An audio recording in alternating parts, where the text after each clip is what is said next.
So I hope all of you can see this. আমরা এটাই কালকে লাস্ট স্লাইড এটাই দেখেছিলাম, তাই তো? somebody respond. কালকে লাস্ট স্লাইড আমরা এটাই দেখেছিলাম। ওকে, হ্যাঁ sir. Okay, so we can do. এইবার দেখো, রেট অফ সেডিমেন্টেশন আমি তোমাদের গতকালই বলেছি যে ইট ইজ নট অনলি ডিপেন্ডেন্ট আপন the centrifugal acceleration বা g. It's not only dependent upon the RCF বা rotational centrifugal force, সেটার উপর কিন্তু এটা পুরোপুরি ডিপেন্ডেন্ট নয় RPM বা RCF এর উপর। ঠিক আছে, ফর এক্সাম্পল তুমি যে পার্টিকেলটাকে সেপারেট করতে চাইছো আর যে মিডিয়ামটায় সেই পার্টিকেলটা আছে, দুটোর যদি ডেন্সিটি সেম হয়, just understand the question. You want to pellet down something, absolutely fine. So there are say 3 different kind of particles you want to pellet down, but unfortunately one of the particle has got the same density as the density of the medium. মিডিয়ামের density আর সেই পার্টিকেলের density যদি completely same হয়, সেক্ষেত্রে কি আদেও কোনো পেলেটিং down হবে? একটু মিউট করো তাহলে। আচ্ছা হ্যাঁ বলো, অবশ্যই এখন মিউট কি করে করবে বলো, সেক্ষেত্রে কি আদেও পেলেট ডাউন হবে? What you think? কোয়েশ্চেনটা বুঝতে পারলাম না। কোয়েশ্চেনটা হচ্ছে যে তুমি যে ধরো তোমার একটা তো পার্টিকেলকে তো তুমি পেলেট ডাউন করতে চাও, এবার যা কিছু হতে পারে, ব্যাকটেরিয়াল সেল হতে পারে বা ডিএনএ হতে পারে, কোনো একটা মলিকিউল বা কোনো একটা সেল বা কিছু একটাকে পেলেট ডাউন করতে চাইছো। এবার তুমি যে মিডিয়ামটা ইউজ করছো সেই মিডিয়ামের ডেন্সিটি আর যে পার্টিকেল বা মলিকিউলটাকে তুমি পেলেট ডাউন করতে চাইছো, যে সাবস্টেন্সটা, এখানে সাবস্টেন্স কথাটা ইউজ করবো, পেলেট ডাউন করতে চাইছো, তার ডেন্সিটি যদি সেম হয় তাহলে কি কোনোদিনও সেটা পেলেট ডাউন হবে সেই সাবস্টেন্সটা? What do you think? না স্যার, হবে না, হবে না। পেলেট ডাউন হবে হবে না। ঠিক আছে, তুমি সেটাকে যদি 1,00,000 আরপিএম এও করাও তাহলেও কিন্তু সেটা কোনোদিনও পেলেট ডাউন হবে না। ওকে, তো অনেক কিছুর উপর ডিপেন্ড করে, it is not only dependent upon the RPM or RPM. ঠিক আছে, what are the other thing? The mass of the particle. Mass of the particle বলতে এখানে কিন্তু দুটো প্যারামিটার, ডেনসিটি আর ভলিউম, এই দুটোকে কিন্তু আমাদের কনসিডার করতে হবে। যে ডেনসিটির কথাটা আমি এক্ষুনি বললাম, ঠিক আছে, ডেনসিটির সঙ্গে কি রিলেশন আছে মাস আর ভলিউমের? কে বলবে আমাকে?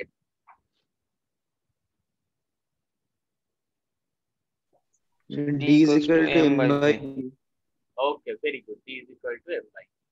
ওকে, মানে মাস বাই ভলিউম হচ্ছে কি density. So this is one of the determining parameters. Next is the density of the medium. That should be different from the density of the substance you want to pellet down. Next is the shape of the particle. That is also a determining factor. ঠিক আছে, that is also a determining factor. যে শেপটা কি হচ্ছে, shape and সাইজটা কি হচ্ছে। সুপর্ণা এখানে আছো? সেটা হচ্ছে গিয়ে ধরো তোমার এই যে প্রোক্যারিওটিক রাইবোজোম, প্রোক্যারিওটিক রাইবোজোমের স্মল আর লার্জ সাবইউনিট কত কত? 70s প্রোক্যারিওটিক এর সাবইউনিট, 70s আর 80s হচ্ছে ইউক্যারিওটিক। না না, আমি বলছি যে 70s রাইবোজোম, তো তার তো দুটো সাবইউনিট আছে, স্মল আর লার্জ, সেই দুটোর সাইজ কত কত? ও একটা 40s plus 30s। 40s plus 30s, ঠিক বলছে ও? না স্যার, কত কত? 50 স্যার। 50s আর 30s। তাহলে 50 আর 30 কত হচ্ছে? 80 হচ্ছে, তাই তো? হ্যাঁ, কিন্তু ওখানে তাহলে 70s কি করে বলা হচ্ছে? মানে এই তোমরা নিশ্চয়ই জানো এই এসটা বলা, 70s বলা হচ্ছে ডিপেন্ডেন্ট আপন ইট সেডিমেন্টেশন কোএফিসিয়েন্ট। ঠিক আছে, এটা হচ্ছে সেডিমেন্টেশন কোএফিসিয়েন্টের উপর ডিপেন্ড করে এইটা বলা হচ্ছে আর কি। হ্যাঁ, ফিডব্যাক ইউনিট। তো সেইটা আমি জিজ্ঞেস করছি, তাহলে 30 প্লাস 50 কে 70 কি করে হয়ে যাচ্ছে সেন্ট্রিফিউগেশনের পর? মানে স্যার ওটা সেডিমেন্ট হতে অত সেকেন্ড টাইম লাগে টোটাল ইউনিটটা। তার মানে 70 ব্যাপারটা হচ্ছে এইরকম যে that is completely depend upon the shape of the particle. ধরো তুমি যদি সুপর্ণা, তুমি রুটি বা লুচি বানাতে পারো? না, সেরকম পারি না। আচ্ছা, তুমি যদি একটা ময়দা মেখে একটা লেচি বানাও, ঠিক আছে, সেই হুম। লেচিটার একটা সাইজ হলো, লুচি বানাবে তার জন্য একটা লেচি বানাবে যেটা বেলবে, সেই লেচিটার একটা সাইজ হলো, ঠিক আছে। আবার আরেকটা লেচি বানাবে, সেই লেচিটার একটা সাইজ হলো, একটা শেপ হলো। এবার তুমি দুটো লেচিকে একসাথে কি করলে, মিশিয়ে দিলে, দিয়ে আরেকটা বড় লেচি বানালে। তো তোমার কি মনে হবে সেটা শেপ হবে দুটো শেপের সামেশন? কখনোই হবে না, তাই তো? কারণ তুমি যেই জিনিসটাকে মিশিয়ে দিচ্ছ তখন কিন্তু মোটেও তোমার ওই যে তোমার টোটাল যে জিনিসটা সেটার অ্যাডিশনটা কিন্তু কখনো শেপ হয় না, ঠিক আছে। when you are adding these two things, total শেপটা যেটা হবে সেটা কিন্তু সামেশন হবে না, সামেশনের থেকে ছোটই হবে। খুব ক্রুড ভাবে জিনিসটা বোঝাচ্ছি, বোঝা যাচ্ছে ব্যাপারটা? তাহলে শেপ অফ দা পার্টিকেলের ওপর কিন্তু পুরোপুরি ডিপেন্ড করবে গিয়ে হচ্ছে তোমার ইয়েটা, শেপ অফ দা পার্টিকেলের উপর পুরোপুরি ডিপেন্ড করবে গিয়ে হচ্ছে তোমার সেডিমেন্টেশন কোএফিসিয়েন্টটা। আমি কি বোঝাতে পারছি? সেটা সব থেকে বড় প্রমাণ হচ্ছে, একটা উদাহরণ দিলাম হচ্ছে এই ব্যাপারটা, যে ইন্ডিভিজুয়াল দুটো পার্টিকেলের যা সেডিমেন্টেশন কোএফিসিয়েন্ট হবে, যখন দুটো পার্টিকেল একে অপরের সাথে মিশে যাচ্ছে তখন তাদের শেপটা চেঞ্জ হয়ে যাচ্ছে, ফলে সেডিমেন্টেশন কোএফিসিয়েন্টটাও কিন্তু চেঞ্জ হয়ে যাবে। ইন্ডিভিজুয়াল পার্টিকেলের যা সেডিমেন্টেশন কোএফিসিয়েন্ট হবে যখন দুটো পার্টিকেল মিশে যাচ্ছে তখন কিন্তু তাদের শেপটাও চেঞ্জ হয়ে যাচ্ছে, ফলে সেডিমেন্টেশন কোএফিসিয়েন্টটাও কিন্তু চেঞ্জ হয়ে যাবে। বোঝাতে পারলাম জিনিসটা? না ডাউট আছে? ডাউট থাকলে বলো কিন্তু।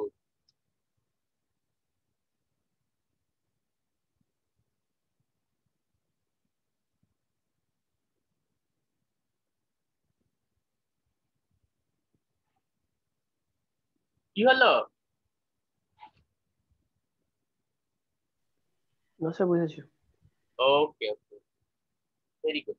আচ্ছা, তো this is just a part of it, মানে একটা একটা একটা কনসেপ্ট যেটা আমরা বুঝলাম, সেটা হচ্ছে যে মাস অফ দা পার্টিকেলের উপর ডিপেন্ড করছে, মানে density, volume, density of the medium, shape of the particle, friction. Now this is very important. এবারে ব্যাপারটা এইরকম যে ফ্রিকশনের ব্যাপারটা তোমাদের আমি কি করে বোঝাবো, তার কারণ হচ্ছে আমরা ইউজুয়ালি যে স্পিডে ঘোরাই সেখানে ওটা অতটা ম্যাটার করে না, কিন্তু যদি তুমি অ্যানালিটিক্যালে যাও যেখানে 90,000 আরপিএম এর বেশি ঘোরানো হয়, সেটা কিন্তু ওই সেটআপে ঘোরানোই যাবে না, তার জন্য কিন্তু ভ্যাকুয়াম ক্রিয়েট করতে হবে। তোমরা তো আগে সেডিমেন্টেশন পড়েছো, এই আগে সেন্ট্রিফিউগেশন পড়েছো তো, তাই তো? হ্যাঁ স্যার। তাহলে এটা নিশ্চয়ই পড়েছো যে আমি যদি অ্যানালিটিক্যালের ওই স্পিডে যাই, মানে 90,000 আরপিএম প্লাসে যাই, তখন কিন্তু আমার নর্মালি এটা হবেই না। নর্মালি যেভাবে আমি এইটাকে ঘোরাচ্ছি আর কি, হ্যাঁ, আমাদের সেন্ট্রিফিউজটাকে, আমাদের আমাদের তো তোমরা দেখো 4 ধরনের মধ্যে কিন্তু 3 ধরনের সেন্ট্রিফিউজ তোমরা দেখেই নিয়েছো অলরেডি। এটা আমি একটু এগিয়ে যাই, গিয়ে তোমাদের একটু দেখিয়ে দিই, তাহলে তোমাদের একটা কনফিডেন্স আসবে যে না কিছু জানি না এরকম ব্যাপার তো নয়। হ্যাঁ, এই যে স্মল মাইক্রোফিউজ যেটাকে আমরা বলে থাকি গিয়ে হচ্ছে স্পিন উইন, এটা দেখেছো, ডেস্কটপ সেন্ট্রিফিউজ দেখেছো, হাই স্পিড সেন্ট্রিফিউজ দেখেছো, আল্ট্রা সেন্ট্রিফিউজ তোমরা দেখো, ঠিক আছে। কিন্তু আল্ট্রা সেন্ট্রিফিউজে এরকম একটা ভ্যাকুয়াম ক্রিয়েট করতে হয়, ঠিক আছে। আমি তোমাদের এক এক করে আসছি, সবকটায় আসছি, ডোন্ট ওয়ারি অ্যাবাউট দ্যাট। তাহলে এইখানে যা আমি বোঝাচ্ছিলাম সেই কথাটা কিন্তু একটু, সেটা হচ্ছে যে যখন তোমরা আল্ট্রা সেন্ট্রিফিউগেশন করবে তখন কিন্তু তোমাদের একটা ভ্যাকুয়াম ক্রিয়েট করতে হবে, আদারওয়াইজ অত হাই স্পিডে কিন্তু ঘুরবেই না, মানে ফ্রিকশন এত বেশি থাকবে যে স্পিড মেনটেন করা যাবে না। আর স্পিড যদিও বা মেনটেন করা যায়, স্যাম্পল কিন্তু অসম্ভব হিটেড হয়ে যাবে। এখানেও যদি আমরা, আমাদের তো রেফ্রিজারেটেড সেন্ট্রিফিউজ আমরা 4 ডিগ্রিতে সেট করে ঘোরাই, সেটা না করে যদি তুমি রেফ্রিজারেটেড সেন্ট্রিফিউজ না ঘোরাও, নিয়ে সেটাকে যদি তুমি 13,000 ঘোরাও, তুমি কিছুক্ষণ পরে দেখবে যে কি মারাত্মক রকমের গরম হয়ে গেছে, সেন্ট্রিফিউজের ভেতর দিকে যখন তুমি হাত দেবে রোটারে বা আশেপাশে মারাত্মক রকমের গরম হয়ে গেছে। স্পিন উইন্ডটা, যে স্পিন উইন্ডটা আছে, স্পিন উইন্ডটা দেখেছো তো? কেউ স্পিন উইন্ডটা দেখেনি? ধরে মার লাগাবো আমি। হ্যাঁ, কোনটা বলো তো স্পিন উইন্ডটা? স্যার যেটাতে আমরা ওই এটা করলাম, ওই যে কি বলে ওটাকে, ওই ওই কি পিসিআর করার সময় যেটা করলাম আমরা, ওই সুপারলেটেন্টটা নেওয়ার জন্য। পিসিআর এর সুপারনেটেড, পিসিআর এর স্পিন ডাউন একটা আমরা করে থাকি, হ্যাঁ, এবং সেটা স্পিন উইনেই করি। যদি গায়ে কিছু লেগে যায় তখন সেটাকে আমি স্পিন ডাউন করি, বাট আমি পিসিআর করলে সেখানে গায়ে লেগে যাবে এরকম তো সাধারণত হয় না। যাই হোক, সে লেগেই থাকতে পারে। এই তোমরা কেউ জানো না, সায়ন বিশ্বাস, তুমি জানো না স্পিন উইন কোনটা? যেটাকে রোটরটা বলছে ওটা? না, ছোট যে সাদা রঙের সেন্ট্রিফিউজ, ওই যেটা ঘোরে আর কি, ওপরে সবুজ রঙের ঢাকা, ছোট একটা হ্যাঁ, বাক্সের মতো, দেখোনি? আচ্ছা আচ্ছা। ও ও স্যার, সেটা, যেটাকে হ্যাঁ হ্যাঁ পরে ঢাকা দিতে হয় ওটা, ব্ল্যাক টেবিল, টেবিল মাইক্রোফিউজ। টেবিল না, না, একদমই নয়। Desktop centrifuge different. Desktop centrifuge হচ্ছে যেটা বিভাজটা ব্যবহার করে, ওই ঘরে আছে, ওই পিছনের হ্যাঁ দিকের আচ্ছা, বড় ঘরটায় আছে, যেটাতে হ্যাঁ তোমার হ্যাঁ ওইটা নয়, ওটা নয় কিন্তু। হ্যাঁ, ও হ্যাঁ স্যার, এইগুলো একটু ছোট ছোট বক্সের মতো। ছোট বাক্সের মতো সাদা রঙের, খুব হ্যাঁ বেশি হলে তোমাদের একটা বইয়ের সাইজের হবে বা একটা ডায়েরির সাইজের হ্যাঁ হবে, হ্যাঁ হ্যাঁ একটা হ্যাঁ ডায়েরির সাইজের হবে, এইটুকু ছোট্ট। ওইটা হচ্ছে স্পিন মিল। ওখানে যদি তুমি 4-5 মিনিট ঘোরাও, তারপরে ওপরে ওটার হাত দিয়ে দেখবে কিরকম গরম হয়ে গেছে ঢাকাটার ওপরটা।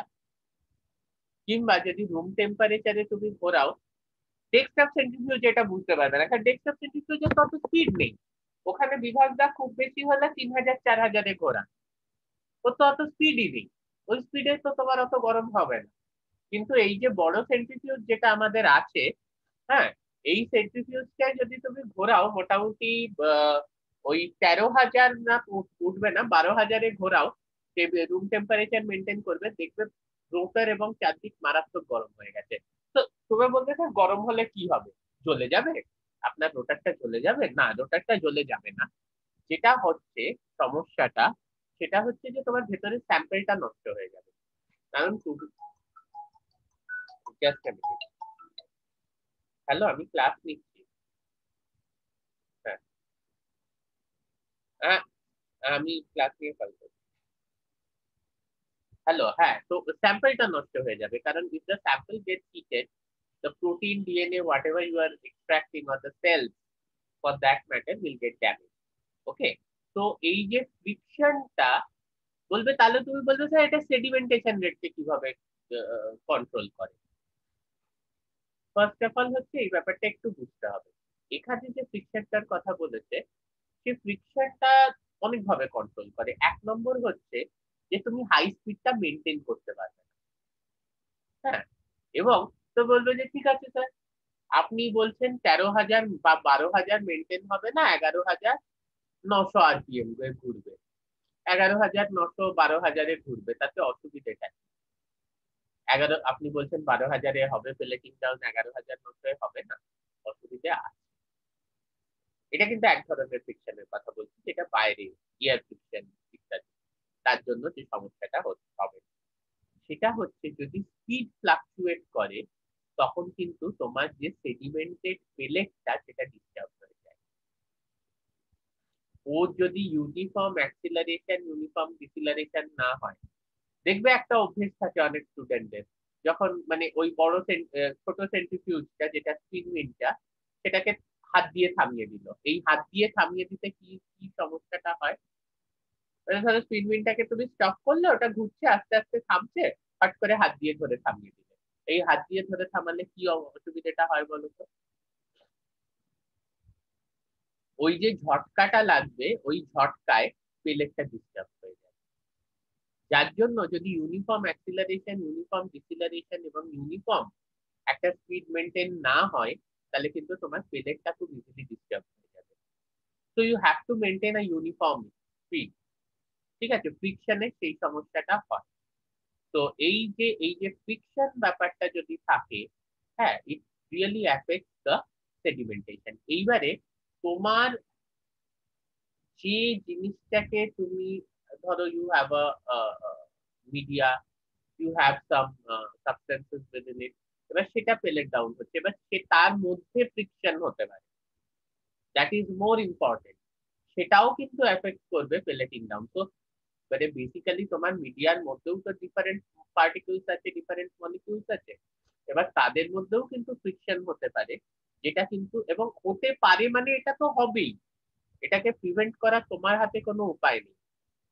ছোট্ট উপায় থাকতে পারে, তুমি জিনিসটাকে ফিল্টার করে নিতে পারো, এইরকম দু একটা ছোটখাটো উপায় থাকতে পারে, but still there will be some frictional force and that will affect the way it is getting precipitated.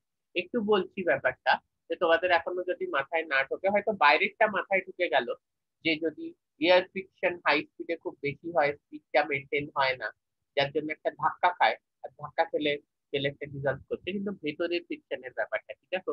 যত ডেন্স তোমার মিডিয়ামটা হবে, যত বেশি পার্টিকেল হবে, তত কিন্তু ফ্রিকশনাল ফোর্স বেশি হবে, তত কিন্তু সেডিমেন্টেশনের সমস্যা হবে। ওকে, যাই হোক, লেটস মুভ। এইখানে এই ব্যাপারটা দিয়ে আমরা একটু জিনিসটা বুঝে নিই, যে সেডিমেন্টেশনের সেপারেশনটা কিরকম হয়। ওকে, তোমার কাছে এই খুব সুন্দর স্লাইডটা, অসাধারণ স্লাইডটা একটু বলবো। আমি ওয়েট ওয়াইজ কয়েকটা সাবস্টেন্স আমার কাছে আছে, দেখতে পাচ্ছ তো কি কি আছে? Somebody please read it out. Sourodip একটু রিড আউট করো তো কি কি আছে। ফার্স্টে আয়রন আছে, তারপর হ্যাঁ, স্টোন, ওকে, তারপর আবার তা iron. Iron, stone, cotton, iron. এবার প্রত্যেকটার ওয়েট দেয়া আছে, এই এই ওয়েটটা হচ্ছে গিয়ে ডিক্রিজিং অর্ডারে দেয়া আছে, মানে সব থেকে বেশি ওয়েট হচ্ছে আয়রনের, তারপরে স্টোনের, তারপর আয়রন, তারপরে স্টোনটা মোটামুটি সেম, তারপর কটন, তারপর হচ্ছে গিয়ে আয়রন। ওকে, তো কেউ যদি ভাবে যে শুধু ওয়েট বা মাসের বেসিসে হয়, মাস আর ওয়েট আমাদের নিউটনিয়ান মেকানিক্সে তো সেম, ফলে ওয়েটের বেসিসে হয়, তাহলে সবার থেকে নিচে থাকা উচিত গিয়ে হচ্ছে এই আয়রনটা 100 কেজি, এবং সবার উপরে থাকা উচিত গিয়ে হচ্ছে এই আয়রনটা 1 কেজি। কিন্তু সেটা কিন্তু হচ্ছে না। There are other factors. What are these other factors? You have density. Obviously, iron এর density maximum. তারপরে স্টোনের ডেনসিটি, তারপরে কটনের ডেনসিটি। তো প্রথমে we will get কি, সব থেকে নিচে পেলেট ডাউন করবে গিয়ে হচ্ছে 100 কেজির আয়রন, তারপরে 10 কেজির আয়রন, তারপরে 1 কেজির আয়রন, তারপরে 30 কেজি স্টোন, তারপরে স্টোন, তারপরে 10 কেজি স্টোন, সবার উপরে থাকবে 8 কেজি কটন। কেন? আয়রনের ডেনসিটি ম্যাক্সিমাম, তারপরে স্টোনের ডেনসিটি, তারপরে কটনের ডেনসিটি। তো ডেনসিটি ওয়াইজ সেডিমেন্টেশন হলো within the density mass important, মানে উইদিন দ্য সেম ডেনসিটি, যেটার মাসটা সব থেকে বেশি, সেটা কিন্তু সবার আগে পেলেট ডাউন হবে বা সেডিমেন্টেড হবে, তারপর হচ্ছে গিয়ে যেটার মাসটা একটু কম, তারপর হচ্ছে যেটার মাসটা অনেকটা কম। এবার কটন, কটনের শেপটা কি, শেপটা অনেক বড় হবে, so obviously for a given mass the volume will be very high, so the density will be very low. So that's how, কারণ ওটা অনেক বড় হবে, মানে তুমি 8 কেজি কটন মানে সেটা বিশাল কটন, অনেক বড় হবে shape wise. So for a given mass it will be like very low, the density will be very low. বোঝা যাচ্ছে ব্যাপারটা? ক্লিয়ার হচ্ছে? Yes, sir. ওকে, তো এইভাবে জিনিসটা আর কি চলবে। তাহলে আমি একটু খেতে খেতে খাওয়াই তো, এই মানে খেতে খেতে পটাই তো খাওয়াই বলছি। ঠিক আছে, তাহলে সেডিমেন্টেশন টাইম কিসের উপর ডিপেন্ড করছে? দেখা যাচ্ছে একটা হচ্ছে গিয়ে size of the particle, of course, একটা হচ্ছে density difference between the particle and the medium. ঠিক আছে, সেডিমেন্টেশন টাইমের কথা বলছি কিন্তু এবার, হ্যাঁ, সেডিমেন্টেশন টাইমের কথা বলছি, মানে কতক্ষণে ও সেডিমেন্টেড হবে। ওকে,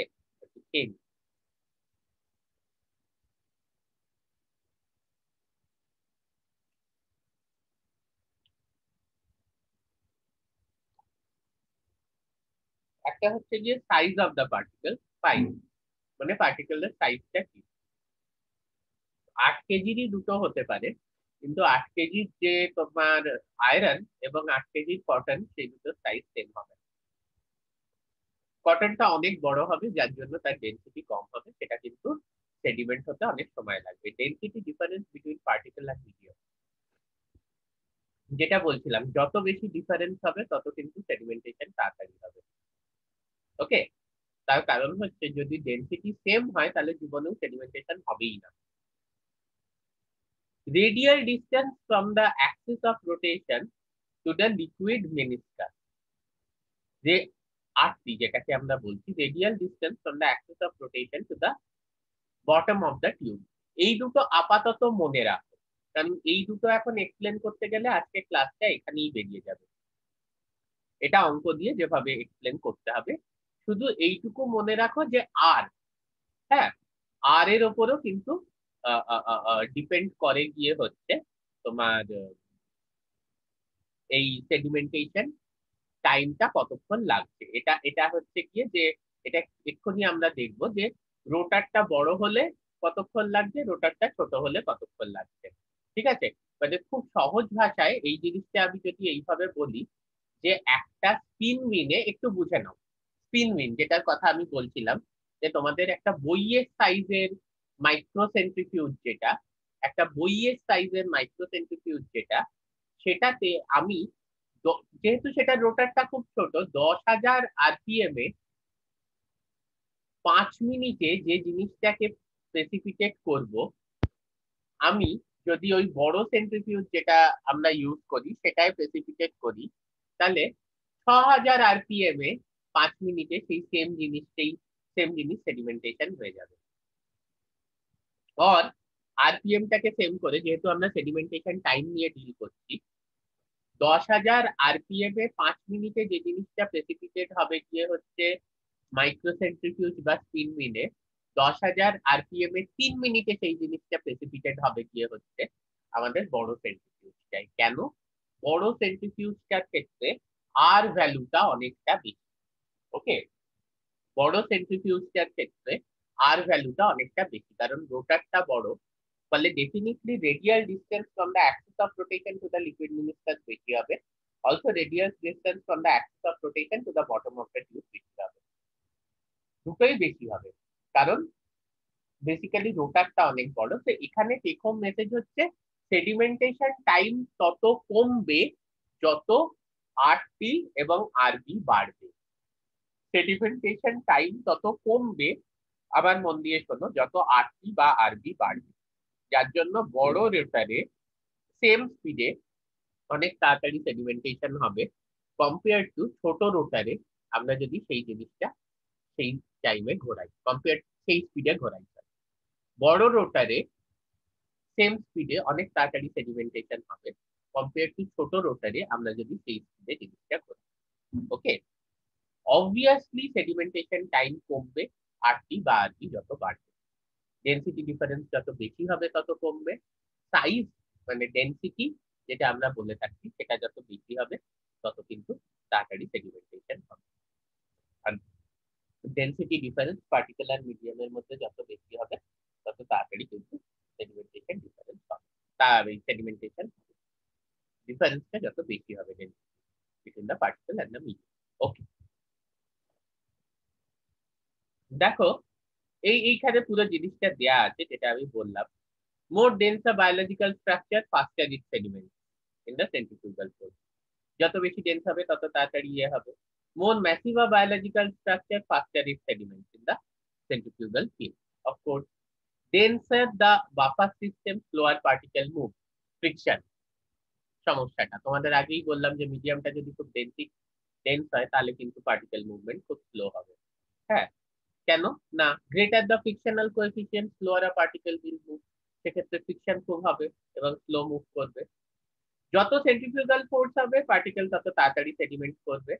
আচ্ছা, sedimentation rate of a given particle will be zero when the density of the particle and density of the surrounding medium will be equal. সেটা তোমরা নিজেরাই উত্তর দিলে যে এটা জিরো হবে। তো এই কটা প্রিন্সিপালের ওপর কিন্তু বেস করে ওটা ইয়ে হচ্ছে, সেডিমেন্টেশন হচ্ছে। তোমরা একটা প্রশ্ন করতে পারো তাহলে তো স্যার তুলো তাড়াতাড়ি সেডিমেন্ট করে যাওয়া উচিত কম্পেয়ার টু আয়রন, কারণ আপনি বলছেন more massive a particle faster it sediments in the centrifugal force provided the density is same. মানে একটা 8 কেজির আয়রনের থেকে বা 10 কেজির আয়রনের থেকে 100 কেজির আয়রন তাড়াতাড়ি সেডিমেন্ট করবে, কারণ দুটো 10 মিনিট ভালোই, 10 মিনিটে হয়ে যাক কারণ আমার খিদেও পেয়েছে। তা সেডিমেন্ট করবে, তার কারণটা আর কিছুই না। একটা, আবার বলছি, এটা 10 কেজির আয়রনের থেকে 100 কেজি আয়রন তাড়াতাড়ি সেডিমেন্ট করবে, কারণটা কিছুই না যে 100 কেজির আয়রনটা অনেক ম্যাসিভ, কিন্তু দুটোর ডেন্সিটি সেম। কিন্তু একটা 10 কেজি তুলো সেটা অনেক ম্যাসিভ হতে পারে বা অনেক বড় হতে পারে কম্পেয়ার টু 10 কেজির আয়রন, কিন্তু সেই 10 কেজি তুলোটা কিন্তু আগে সেডিমেন্ট করবে না। ফলে এই যে more massive of biological particle faster it moves in the centrifugal force, this is with respect to the density also. আমি কি বোঝাতে পারলাম এই পয়েন্ট গুলো? তাহলে ইন্টারভিউতে যদি তোমাদেরকে জিজ্ঞেস করে যে কোন কোন ফ্যাক্টরের উপর কিভাবে একটু বোঝাও তো আমাকে যে এই সেডিমেন্টেশনটা হচ্ছে ইন আ সেন্ট্রিফিউজ, বলতে পারবে তো? হ্যাঁ স্যার। কোনো ডাউট হ্যাঁ, স্যার। নেই তো কোনো পয়েন্ট নিয়ে? এর আগে কে পড়িয়েছিলেন centrifugation? Sayantani ma'am. Shantani ma'am তো ভালোই পড়ান, তাহলে উনি আরো ভালোই বুঝিয়েছেন, কারণ ওনার কাছে আরো স্কোপও ছিল বোঝানোর, আমার তো সময় অত নেই। আচ্ছা, ঠিক আছে। এইবার আমি চলে আসছি গিয়ে হচ্ছে নেক্সট আমরা চলে আসছি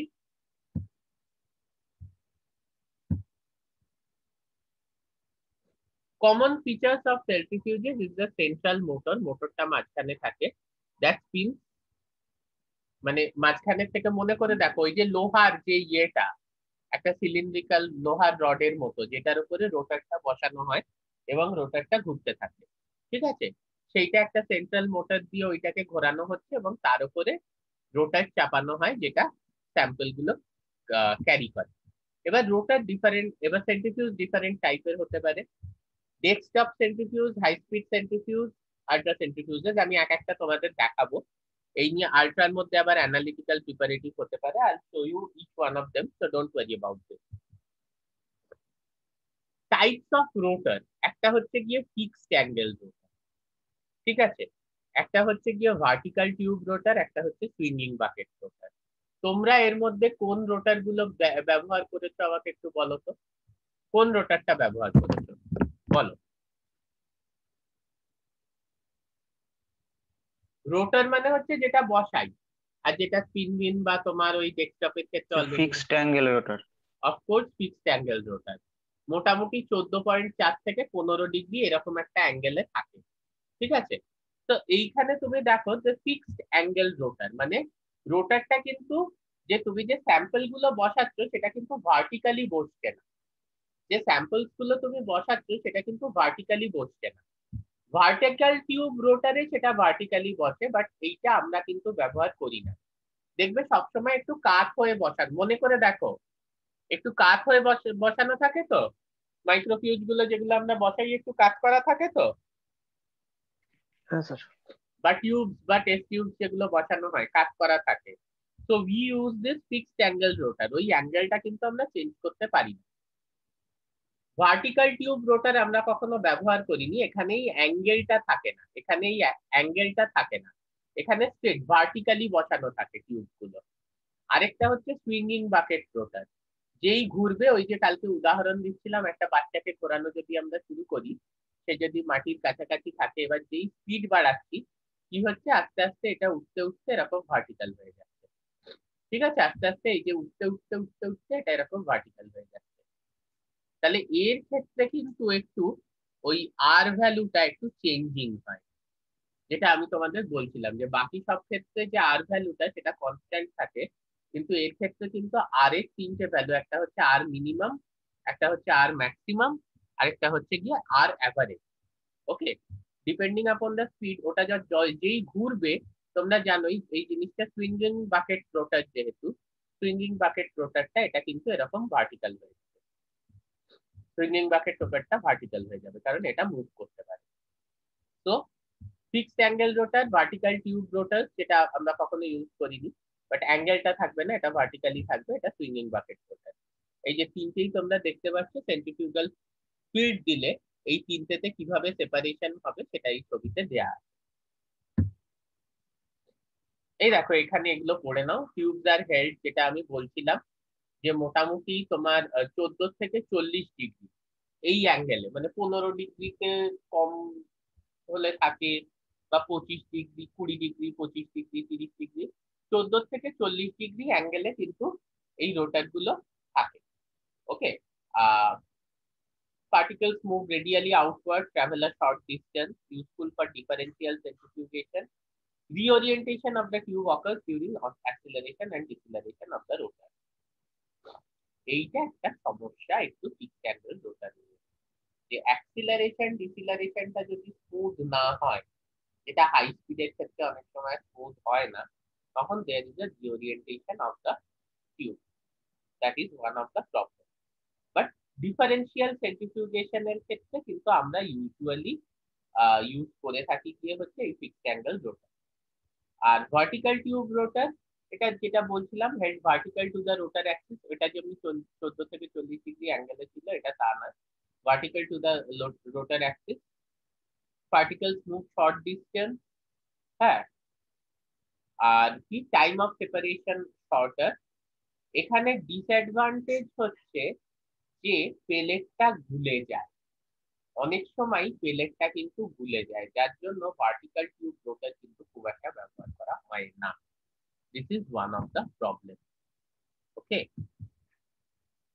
সুইঙ্গিং বাকেট রোটার, ঠিক আছে, এখানে সুইঙ্গিং বাকেট রোটারেরও কিছু উদাহরণ দেয়া আছে, এটা যদিও আমরা দেখিনি।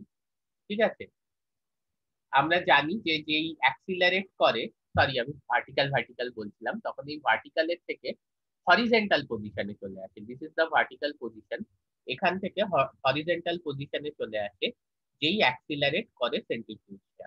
ঠিক আছে, লঙ্গার ডিস্টেন্স অফ ট্রাভেল, যেহেতু কারণ এটা এইরকম ভাবে চলে আসছে, তো ফলে এই যে ডিস্টেন্স অফ ট্রাভেলটা কিন্তু লঙ্গার হচ্ছে, মে অ্যালাউ বেটার সেপারেশন। আর ডেনসিটি গ্রেডিয়েন্টের ক্ষেত্রে কিন্তু অনেক সময় এটা খুব কার্যকর হয়, বাট সবসময় এটা ইউজ হয় তার কোনো মানে নেই। এবং এই ক্ষেত্রে কিন্তু সুপারনেটেন্টটাকে উইথড্র করাটা অনেক সোজা উইদাউট ডিস্টার্বিং দ্য পেলেট।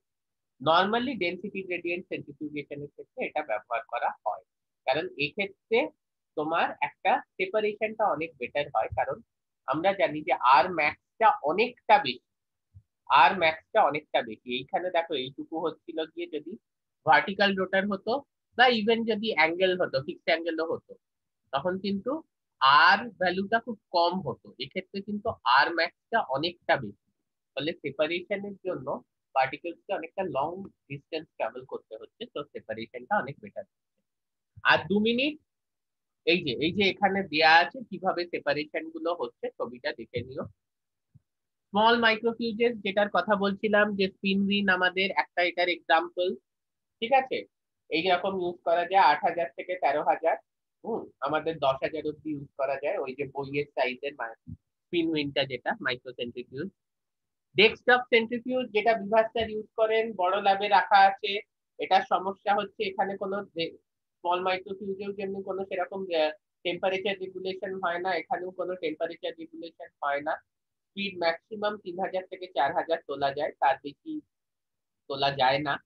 হ্যাঁ, এগুলো র্যাপিডলি সেডিমেন্টিং সাবস্টেন্স, দেখো এই লেখাই আছে ব্লাড সেলস বা ইস্ট সেলস বা বড় বড় বাল্কি প্রেসিপিটেটস আলাদা করার জন্য, কিন্তু এর তো স্পিড বেশি নেই, ফলে তোমার যদি মনে হয় যে আমি ডিএনএ কে প্রেসিপিটেট করবো, সেটা কখনোই কিন্তু এই সেন্ট্রিফিউজে সম্ভব নয়। আরেকটা হচ্ছে হাই স্পিড সেন্ট্রিফিউজেস, যেটা আমরা ইউজ করি। হ্যাঁ, এটা মোটামুটি 25,000 আরপিএম অব্দি তোলা যায়, আমাদের 13,000ই তোলা যায়। এটা অবভিয়াসলি অত স্পিড তো তুমি এমনি তুলতে পারবে না, you have to use a temperature control, যার জন্য রেফ্রিজারেশন থাকে, যেটা হচ্ছে cell debris, DNA precipitation, cellular organelle separation, হ্যাঁ, প্রেসিপিটেশন অফ কেমিক্যাল রিঅ্যাকশন ইত্যাদির জন্য ইউজ করা হয়। যেটা বলছে যে সাবসেলুলার ফ্র্যাকশনেশন, সাবসেলুলার অর্গানেল কে সেপারেট করার জন্য, নিউক্লিয়াই, মাইটোকন্ড্রিয়া, লাইসোজোম ইত্যাদি সেপারেশনের জন্য এটা useful. So our time is ending, our class ends here only. ঠিক আছে, আবার নেক্সট ক্লাসে আমরা এইটা নিয়ে প্রসিড করব। কারোর কোনো ডাউট থাকলে হোয়াটসঅ্যাপে এক্ষুনি জিজ্ঞেস করো, I will answer. Okay, let's end now.